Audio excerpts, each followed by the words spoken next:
Hi everybody, it's Christina from Adventures in Polished Land and welcome back to my channel. Today I will be picking my May TBR for the American Lit Reading Challenge, where I am reading a book set in every single US state and territory with a goal of learning about and celebrating the diversity of cultures in our one country. Before I jump right into the TBR, I wanted to give a little bit of an update on where I'm at with the challenge. Every month so far, I've picked 5 books to read, and at the end of March, I was a little bit behind, and I said in my April TBR that I would take a look at where I'm at the end of April and make a decision going forward on how many books to pick for my May TBR. So all of that to say, if I was perfectly on track, I would have read 20 books so far in this challenge. And currently, I am on my 19th book. I am almost done with Better Luck Next Time. This is by Julia Claiborne Johnson, and I should be finishing this one by the end of April because we have a few days left as I'm filming this video. That being said, I read one extra book in March that counted for the challenge, and that means I have 2 books remaining from my April TBR that I'm going to carry over into May. And those books are A Lesson Before Dying by Ernest J. Gaines and also The Call of the Wild by Jack London. And so, because I'm reading my 19th book right now, I need one more book to get to 20, and that would put me even with where I should be. And so I have one book that would carry over.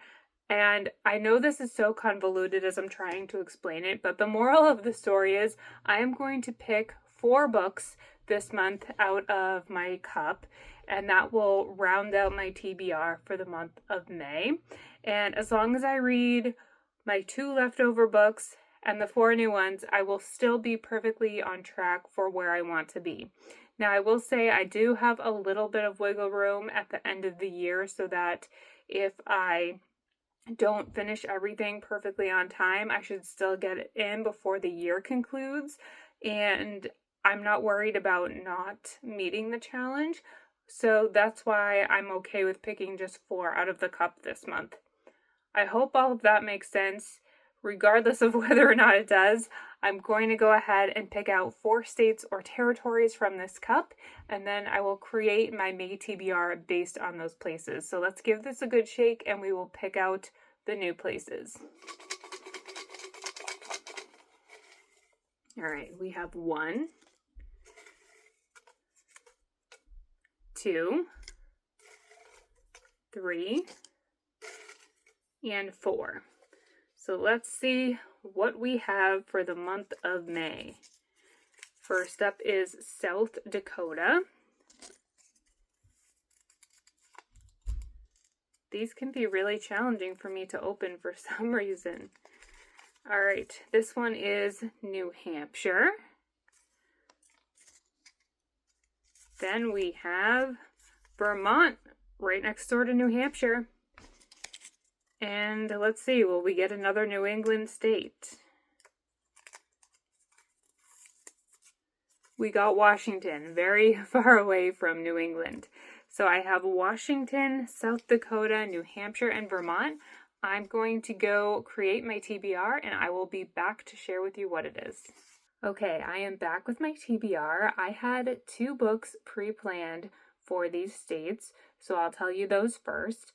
The first one was for Vermont, and I'm a little nervous about this one because this is a chunker of a book. It is The Secret History by Donna Tart. This book has been recommended to me from so many different places, but specifically it was on this list from one of my friends named Christina, who I went to high school with. I had put out a call on my personal Facebook page last year, and anyone who gave me a recommendation, I wrote their name down to give them a little shout out. So I will be reading The Secret History. This is a dark academia book set in Vermont. It's about a group of characters, and I think they're learning a new way of thinking. I don't know much about it, but this is a book that crops up for me a lot of the times. You know when you get a book recommendation either from Goodreads or another bookstore based on books you already have read and liked? This one comes up for me a lot, so I think I really will enjoy it. I'm just a little bit nervous because It is over 500 pages, and when you're already a little behind on your reading goal, you don't want to get stuck on a massive book, but hopefully I will enjoy it so much that it won't feel long. And this one I had to put on hold at the library because there's a wait list for it, so we'll see if I even get it in time for May. Next up is Washington State. For this, I am reading Remarkably Bright Creatures by Shelby and Pelt. This is another book that got really, really popular. I feel like it blew up and I see it everywhere now, but my sister-in-law, Lauren, actually had recommended this one to me, and that's why it was on this list. But I know it's about an octopus, and that's all I know. But I think I will enjoy this one as well because I do love animals, and octopuses are very intelligent creatures, so I think this will be a book that I like. This one also has a long hold list at the library, so I put it on hold right away. Hopefully I will get it sooner rather than later. Okay, for South Dakota, I had to do some research and I found Woodworking by Emily St. James. This one is about a transgender teacher who is closeted, but I guess she finds out that one of her students is also trans, and so the two of them begin a bond together. I don't really know anything about it. I never heard of it before, but it sounds like something I would enjoy. And then finally for New Hampshire, there was a lot of John Irving on the list, a lot of Jodi Picoult on the list, and I no longer read her books. I just find that the endings are not satisfying and she always pisses me off at the end. And her books, I feel like, also fool you into thinking that she's a very well-researched author, but after I got my law degree, I read one of her books that was very legal based and she had a lot of stuff wrong, so it was at that point I decided I'm no longer reading her books, but they are very entertaining if you want to put up with her wacky endings that are not satisfying. And then there was a lot of Stephen King on the list, but I had either read them already or it is not the next one for me to read. I'm reading all of his books in chronological publishing order. So all of that to say, I have made the decision to read Our Town by Thornton Wilder. This is a play. It is a very, very famous play. As a matter of fact, it was on Broadway, I think, last year with Jim Parsons as the narrator.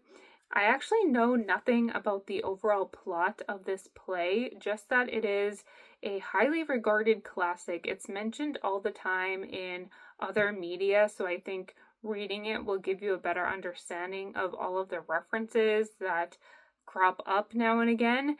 And I am also trying to get into reading plays. I have a few on my TBR right now. I haven't read any of them yet, but this is a great way to get me stepping into that world, and my library has a copy available, so I placed it on hold.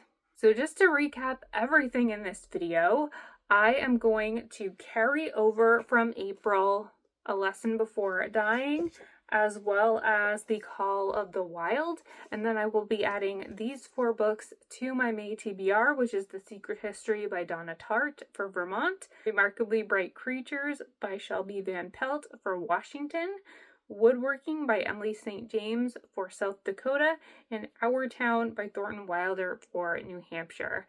I hope you enjoyed this video. I hope you are enjoying following along as I read a book set in every single U.S. state and territory.